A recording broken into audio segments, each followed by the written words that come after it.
Welcome to our tutorial on how to mark a group as read on Facebook using your PC with the latest update. Let's walk through the steps together. To begin, open your Facebook account on your PC by logging in with your credentials. Once you're logged in, look for the Messenger icon located at the top right corner of the screen. Click on the icon to access your messages and groups. Next, navigate to the group you wish to mark as read within your list of groups.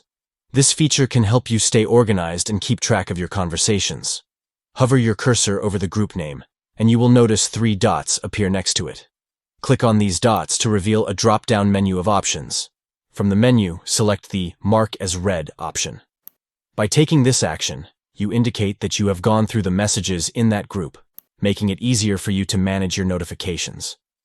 By following these steps, you can effectively manage your group conversations on Facebook and ensure that you are up to date with the latest updates and messages. Make the most of this new update to enhance your Facebook experience and ensure that you remain engaged with your groups. Try out this feature on your PC today to optimize your group communication on Facebook and streamline your messaging experience.